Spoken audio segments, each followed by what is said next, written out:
Good morning, students. In the previous video we were studying about sentences in which we have studied about three sentences. Now today we are going to continue from the fourth one, that is imperative sentence. तो अभी हम पढ़ने वाले हैं about imperative sentence. तो imperative sentence क्या होते हैं? Imperative sentence gives an order or instruction. Imperative sentence ऐसे सेंटेंस होते हैं जब हम किसी को ऑर्डर या कुछ इंस्ट्रक्शन देते हैं. For example, go to your room, अपने रूम में जाओ.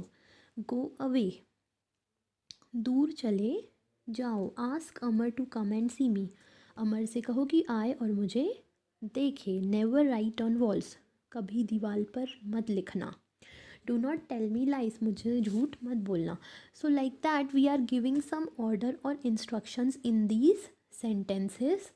तो जब भी हम कोई ऑर्डर या इंस्ट्रक्शन देते हैं तब हम उसे बोलते हैं imperative sentence. An imperative sentence can end in a full stop और एक्सक्लेमेशन मार्क.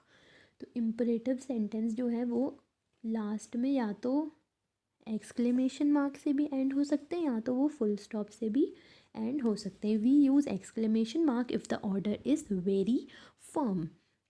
अगर बहुत ही सिंपल वे में हमें ऑर्डर देना है तो हम फिर फुल स्टॉप का यूज़ करेंगे. और लेकिन हम बहुत ही तेज़ी से मीन्स फर्म में वह ऑर्डर दे रहे हैं कि मतलब ये चीज़ करना ही है, तब हम यूज़ कर सकते हैं एक्सक्लेमेशन मार्क.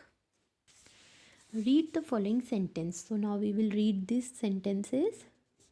सिट हेयर, यहाँ बैठो.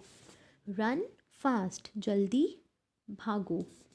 Speak up, come in the above sentences the subject is left out. तो इन सेंटेंसेस में सब्जेक्ट ही नहीं दिया है कि ये किसको बोल रहे हैं, क्या बोल रहे हैं. In the sentence subject you is understood. पर इन सब इसमें क्या है कि हमें इनका मीनिंग तो समझ में आ रहा है ना कि यहाँ पे क्या बोल रहे हैं. भले ही यहाँ पे सब्जेक्ट नहीं दिया गया है फिर भी हम इन वर्ड्स को पढ़ के इनका मीनिंग अंडरस्टूड कर सकते हैं. Sit here means you sit here. Sit here मतलब कि तुम यहाँ बैठो. Speak up means you speak up. Speak up का मतलब कि सामने वाले को हम बोल रहे हैं स्पीक अप, है ना. खुद को तो नहीं बोलेंगे. We are going to say to second person only. Run fast means you run fast.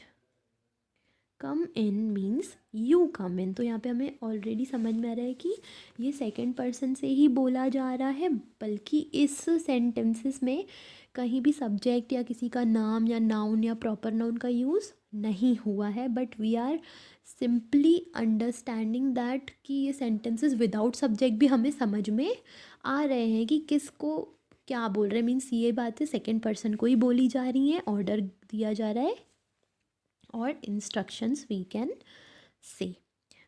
Now we are going to again revise all the sentences.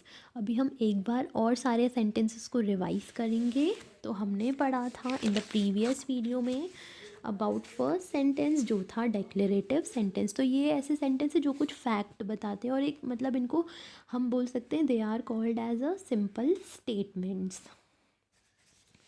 जैसे कि यह डेक्लेरेटिव सेंटेंस है वो हमेशा कैपिटल लेटर से स्टार्ट होता है और एंड होता है हमेशा फुल स्टॉप से.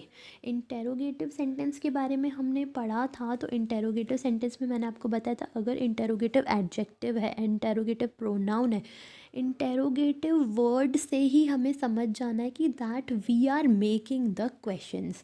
हम हमेशा क्वेश्चन ही आस्क करते हैं जब हम इंटेरोगेटिव की बात करते हैं, चाहे वो सेंटेंस हो, चाहे वो नाउन हो या प्रोनाउन, कुछ भी हो. लेकिन interrogative is used for asking a question. It asks about something or someone. या तो किसी चीज़ के बारे में या किसी पर्सन के बारे में हम क्वेश्चन करते हैं. तो इंटेरोगेटिव जो इंटेरोगेटिव सेंटेंस है वो हमेशा एंड होता है किससे, क्वेश्चन मार्क से. क्योंकि हम क्या कर रहे हैं, हम क्वेश्चन पूछ रहे हैं तो उस सेंटेंस को हम एंड भी क्वेश्चन मार्क से ही करते हैं. देन हमने हमारा थर्ड सेंटेंस पढ़ा था वो है एक्सक्लेमेटरी सेंटेंस.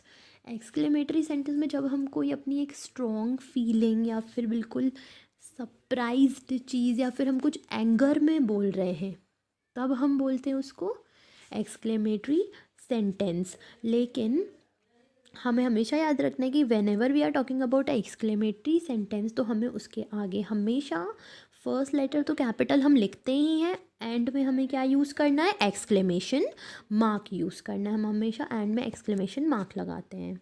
देन हमने फोर्थ हमारा पढ़ा इम्परेटिव सेंटेंस, जिसमें हम देते हैं ऑर्डर या इंस्ट्रक्शन, और इम्परेटिव में हम या तो फुल स्टॉप का भी यूज़ करते हैं या हम एक्सक्लेमेटरी मार्क का भी यूज़ करते हैं।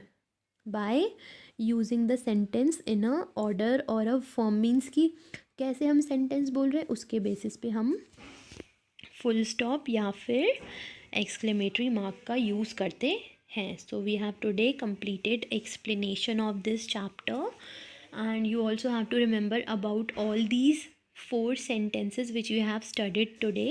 In the next video we will continue forward with our exercises.